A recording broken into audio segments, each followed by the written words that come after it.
Hello नमस्कार, मैं हूं doctor Santosh Pandey, assistant professor Hindi विभाग Firoz Gandhi college Raebareli. Exam special videos के अंतर्गत यह क्लास बीए फर्स्ट सेमेस्टर के फर्स्ट पेपर के लिए रिकॉर्ड की जा रही है। हमारा आज जो मूल क्वेश्चन है वो है सूफी काव्य की प्रमुख विशेषताएं या सूफी काव्य की प्रमुख प्रवृत्तियां।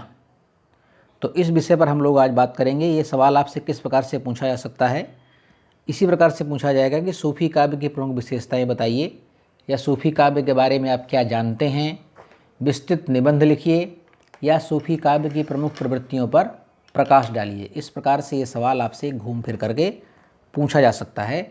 तो फिलहाल आप मूल हेडिंग डालेंगे सूफी काव्य की प्रमुख प्रवृत्तियाँ या सूफी काव्य की प्रमुख विशेषताएँ और नए पैरे से लिखना शुरू करेंगे। भक्तिकाल की निर्गुण शाखा के अंतर्गत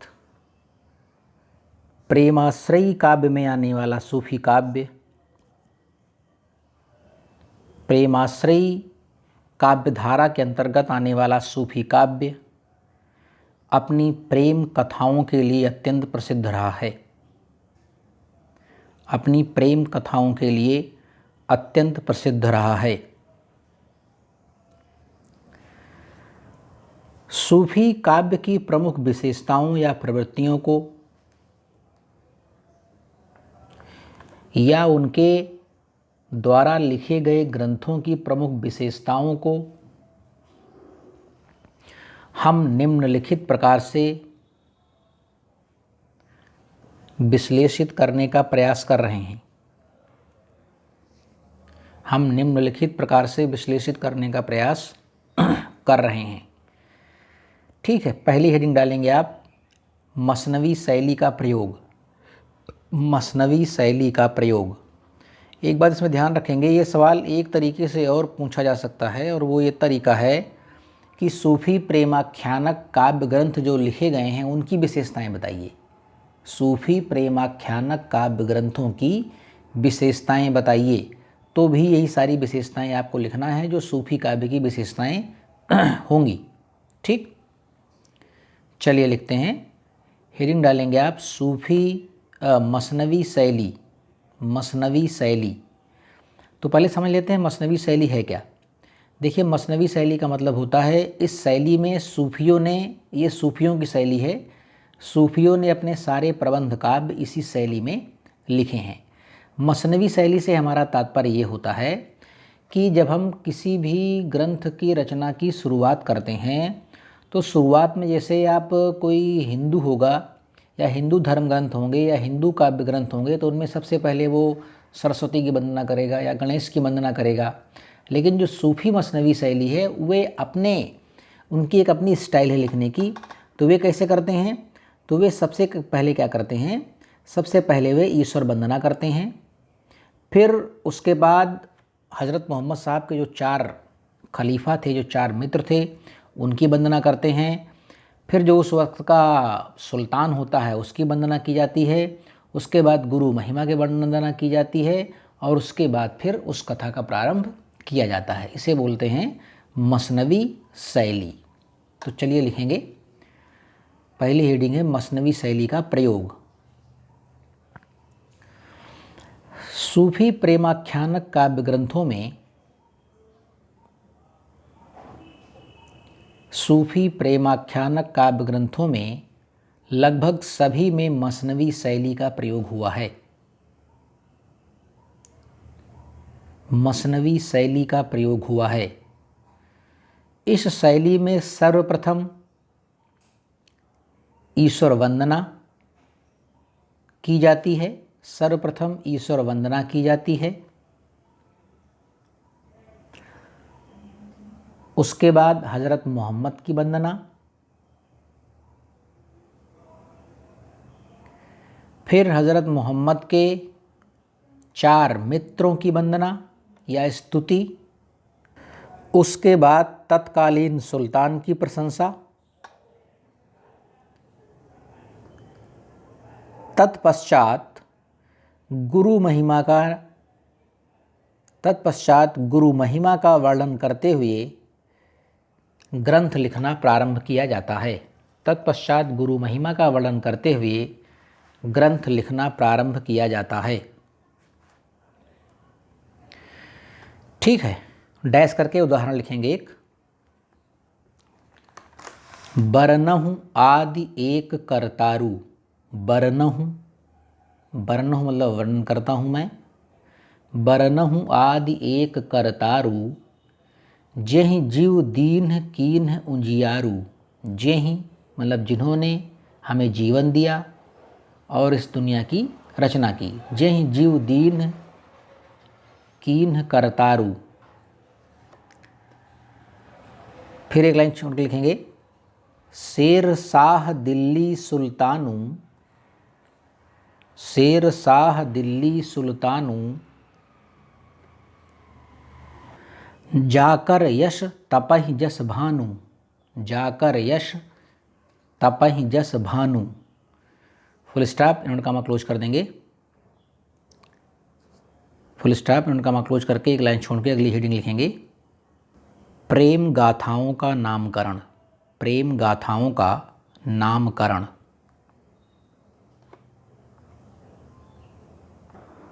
डैश करके लिखेंगे, सूफी कवियों ने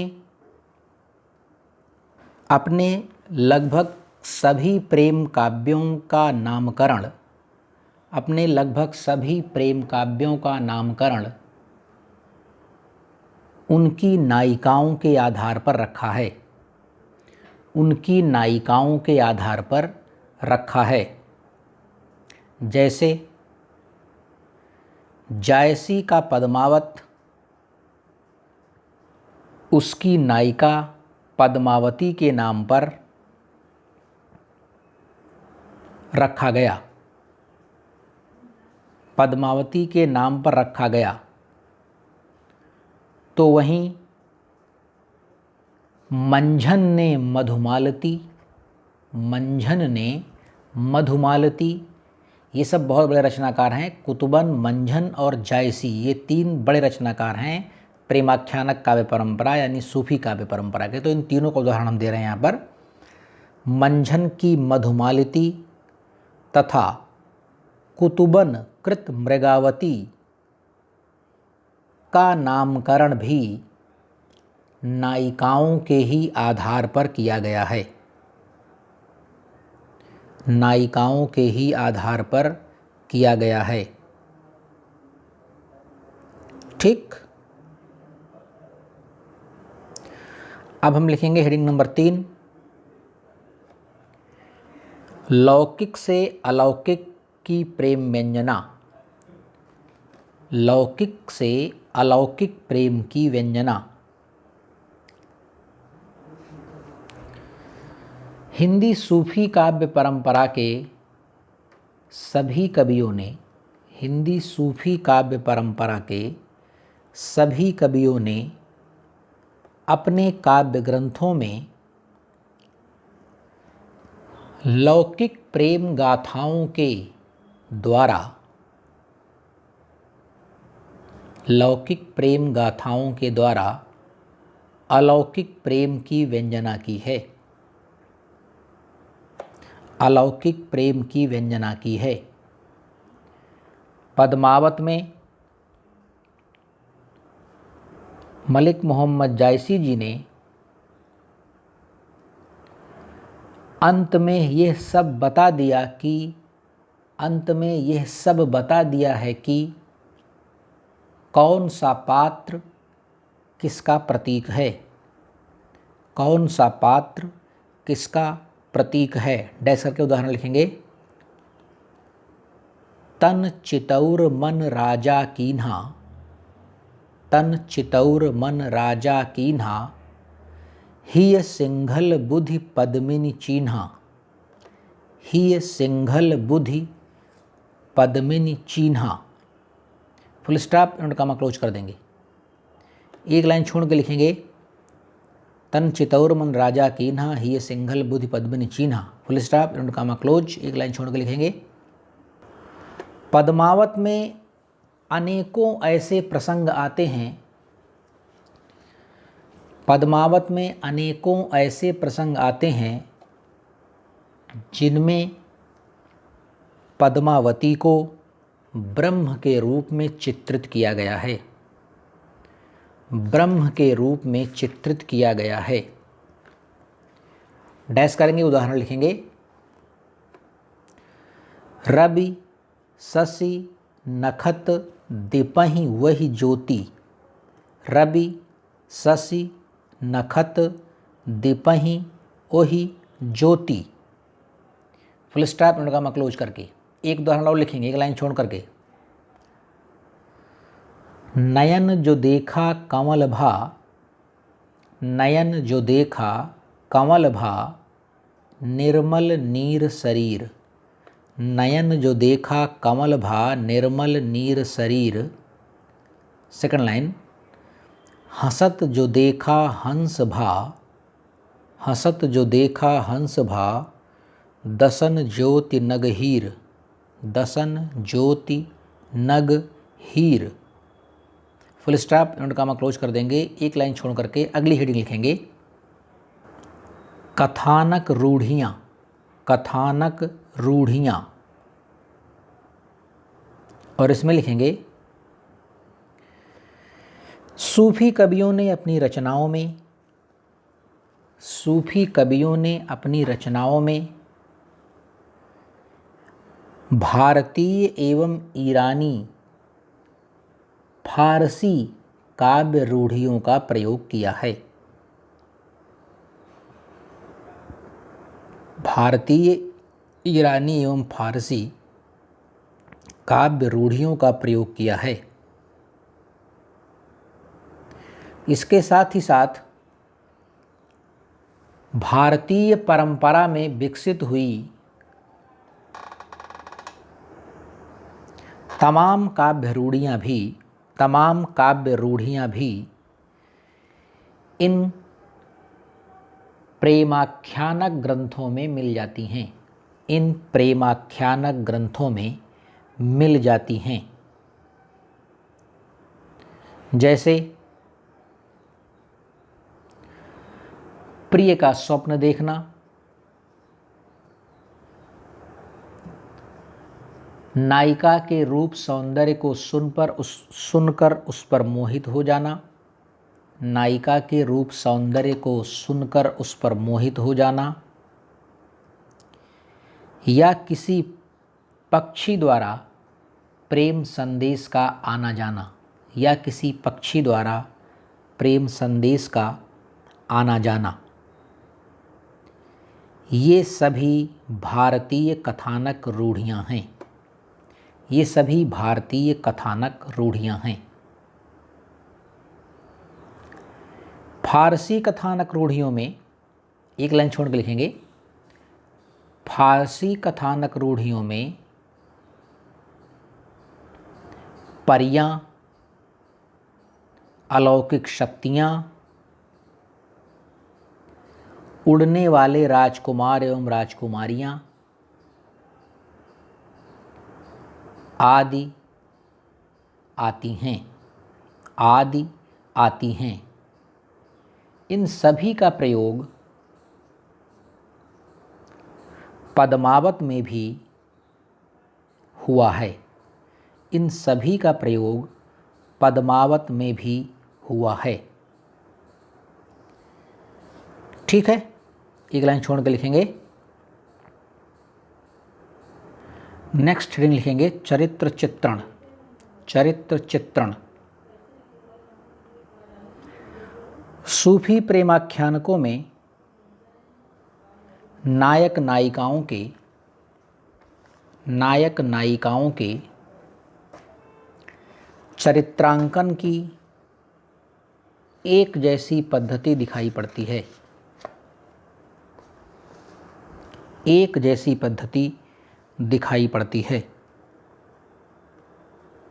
जैसे नायिका के रूप सौंदर्य को सुनकर उस पर मोहित होना, नायिका के रूप सौंदर्य को सुनकर उस पर मोहित होना। फिर उसके नीचे दूसरी बात लिखेंगे, इस तरह एक एक करके नीचे लिखते चले जाएंगे, एक एक लाइन एक के बाद एक के बाद एक, मतलब पॉइंट वाइज। दूसरा लिखेंगे नायक को प्रायः राजकुमार के रूप में दिखाना, नायक को प्रायः राजकुमार के रूप में दिखाना। फिर उसके नीचे तीसरा लिखेंगे, नायिका को अत्यंत सुंदरी बुद्धिमती राजकन्या के रूप में चित्रित करना, नायिका को अत्यंत सुंदरी बुद्धिमती राजकन्या के रूप में चित्रित करना। फिर उसके नीचे प्रेम मार्ग की कठिनाइयों का चित्रण करना,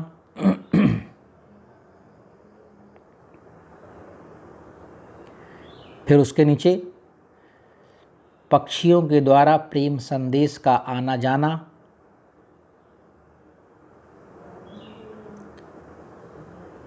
तथा फिर उसके नीचे लिखेंगे नायिकाओं द्वारा विशुद्ध प्रेम करने का चित्रण। फिर उसके नीचे लिखेंगे ऐतिहासिक पात्रों के साथ ही साथ काल्पनिक पात्रों का मिश्रण, ऐतिहासिक पात्रों के साथ ही साथ काल्पनिक पात्रों का मिश्रण। आदि चित्रण प्रायः सभी प्रेमाख्यानक ग्रंथों में पाए जाते हैं, आदि चित्रण प्रायः सभी प्रेमाख्यानक ग्रंथों में पाए जाते हैं।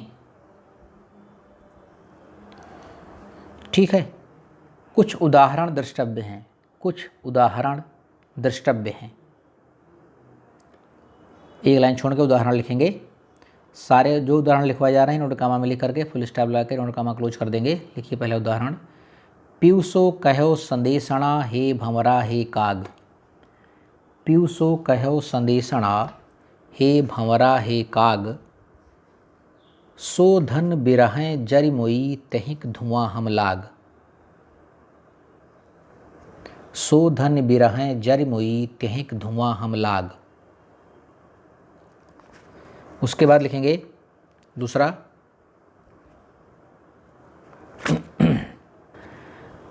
रतन सेन यह ताकर बेटा, रतन सेन यह ताकर बेटा, कुल चौहान जाई नहीं मेटा, रतन सेन यह ताकर बेटा, कुल चौहान जाई नहीं मेटा।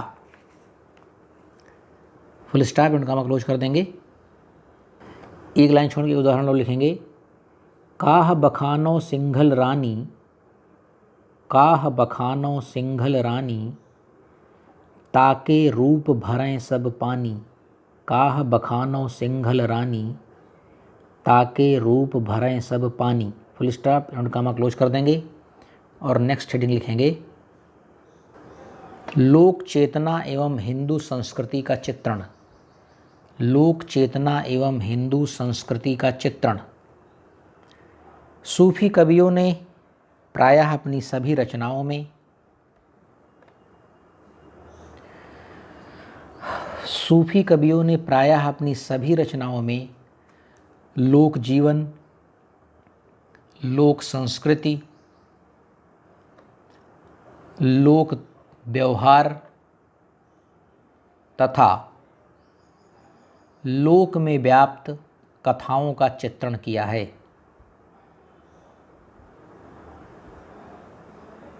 इनमें जादू टोना, तंत्र मंत्र, व्रत उत्सव, तीज त्योहार, तमाम प्रकार के लोकाचार, इसके साथ ही साथ ज्योतिष, आयुर्वेद, पौराणिक ज्ञान आदि का भी चित्रण भरपूर मात्रा में हुआ है, आदि का भी चित्रण भरपूर मात्रा में हुआ है। डैश करके उदाहरण लिखेंगे, तीज त्योहारों के चित्रण के अंतर्गत, एक मिनट अभी डैश करके उदाहरण लिखेंगे, एक लाइन छोड़ करके लिखेंगे, तीज त्योहारों के अंतर्गत निम्नलिखित वर्णन द्रष्टव्य है, तीज त्योहारों के अंतर्गत निम्नलिखित वर्णन द्रष्टव्य है। अब एक लाइन छोड़े उदाहरण लिखेंगे। मिलहि रहस्य सब चढ़हि हिंडोरी, मिलहि रहस्य सब चढ़हि हिंडोरी, झूल लेहि सुख बारी भोरी। मिलहि रहस्य सब चढ़हि हिंडोरी, मिलहि रहस्य सब चढ़हि हिंडोरी, झूल लेहि सुख बारी भोरी। फुल स्टॉप, इनका मतलब क्लोज कर देंगे। एक लाइन छोड़ कर लिखेंगे दूसरा उदाहरण। अबहू निठुर आउ यही बारा, अबहू निठुर आउ यही बारा, परब दीवारी होई संसारा। अबहू निठुर आउ यही बारा, परब दीवारी होई संसारा। फुल स्टॉप, उनका हम क्लोज कर देंगे। एक लाइन छोड़कर दूसरी लाइन डालेंगे। भाव एवं रस व्यंजना, भाव एवं रस व्यंजना। सूफी कवियों का मूल भाव और मूल रस है प्रेम एवं श्रृंगार, प्रेम एवं श्रृंगार। इन सभी कवियों ने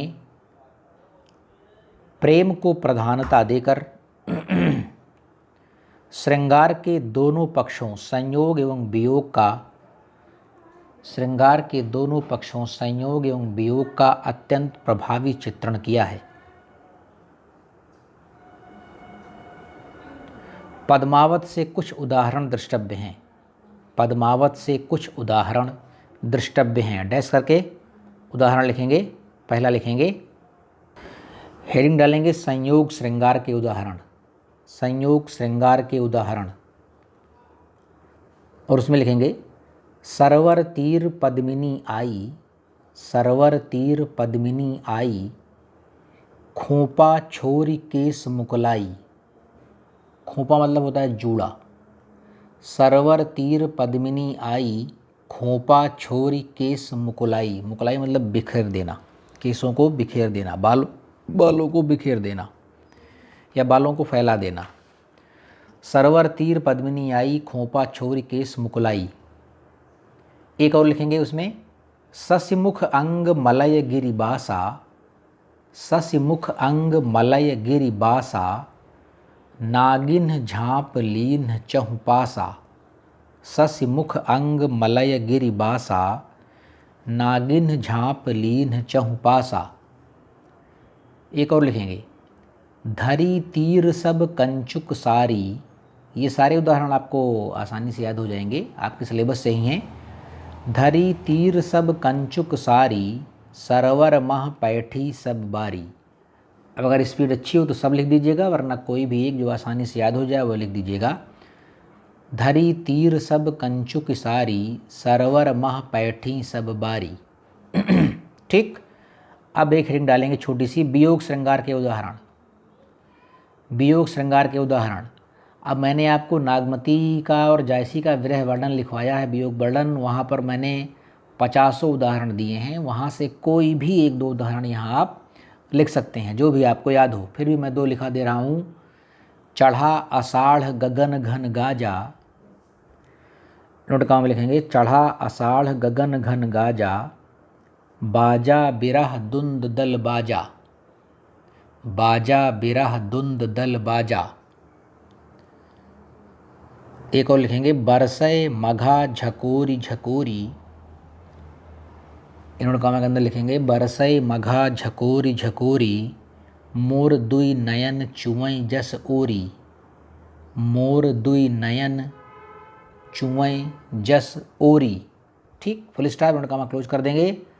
और अगली हेडिंग लिखेंगे वस्तु वर्णन, वस्तु वर्णन। सूफी कवियों ने अपने ग्रंथों में वस्तु वर्णन को बहुत अधिक प्रधानता दी है। सूफी कवियों ने अपने ग्रंथों में वस्तु वर्णन को बहुत अधिक प्रधानता दी है। इसके अंतर्गत समुद्र, सूर्य, चंद्रमा, पहाड़, प्रकृति, झरने, वाटिका, नगर, तीज त्योहार, पर्व उत्सव तथा भोजन सामग्रियों के साथ ही साथ, भोजन सामग्रियों के साथ ही साथ वस्त्राभूषणों का वस्त्राभूषणों का अत्यंत विस्तृत वर्णन किया गया है। अत्यंत विस्तृत वर्णन किया गया है। ठीक है, अत्यंत विस्तृत वर्णन किया गया है। डैश करके कुछ उदाहरण लिखेंगे। समुद्र अपार सरग जन लागा। समुद्र अपार सरग जन लागा। सरग न घाल गनय बैरागा। सरग न घाल गनय बैरागा। एक और लिखिए, उठय लहरी जनु ठाढ़ पहारा। उठय लहरी जनु ठाढ़ पहारा। चढ़य सरग और चढ़य पतारा। उठय लहर जनु ठाढ़ पहारा। ऐसी लहरें उठती हैं मानो पहाड़ खड़ा हुआ है। कोई लहर कभी आसमान में चलाई तो कोई लहर कभी पाताल में। उठय लहर जनु ठाढ़ पहारा। चढ़य सरग और चढ़य पतारा।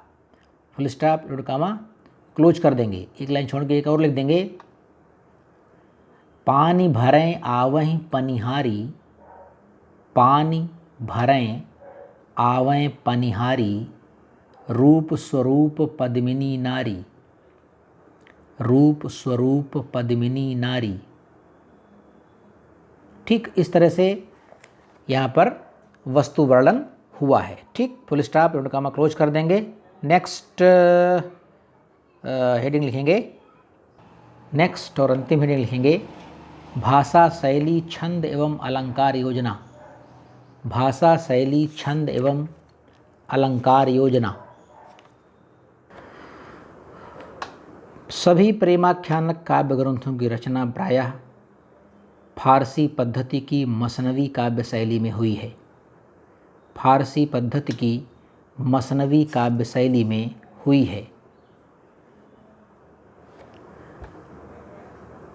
जायसी की मूल भाषा ठेठ अवधी है।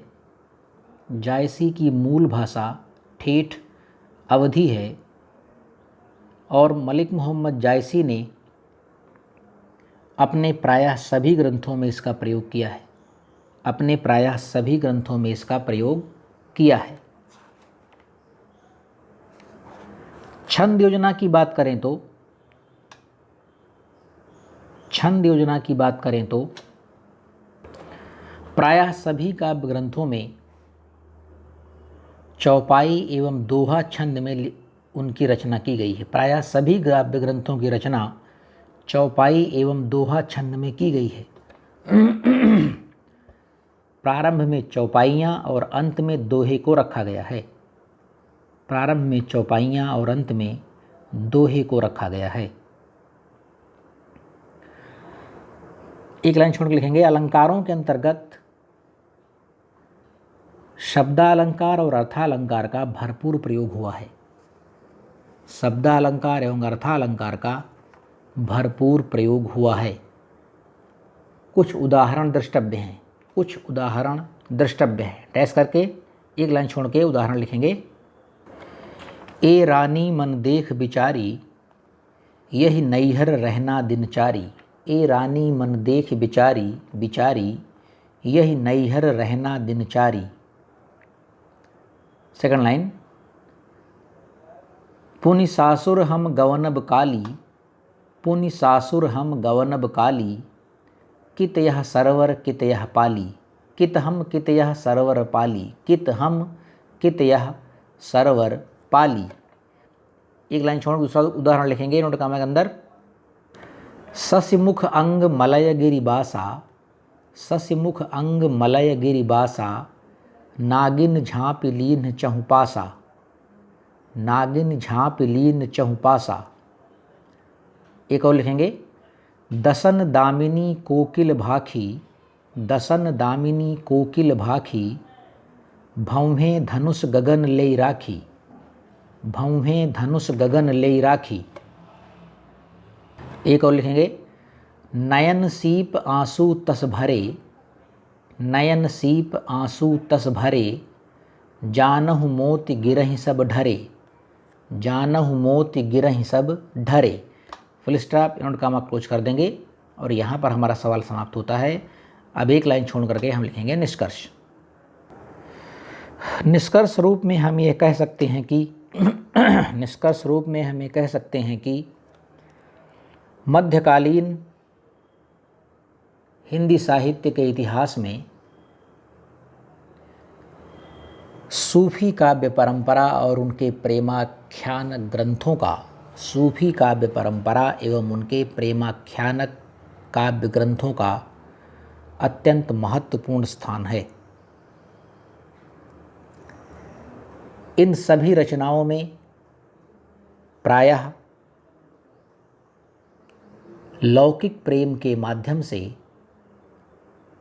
ईश्वर तक पहुँचने का आसान रास्ता बताया गया है। लौकिक प्रेम के माध्यम से ईश्वर तक पहुँचने का आसान रास्ता बताया गया है। इसके साथ ही साथ सहिष्णुता, उदारता, आपसी भाईचारा, दर्शन, धर्म, ज्योतिष, आयुर्वेद, पौराणिक ज्ञान आदि की भी जानकारियों को समावेशित किया गया है। आदि की भी जानकारियों को समावेशित किया गया है तथा भारतीय लोक जीवन एवं लोक संस्कृति का, भारतीय लोक जीवन एवं लोक संस्कृति का अत्यंत मनोरम चित्रण मिलता है, अत्यंत मनोरम चित्रण प्राप्त होता है।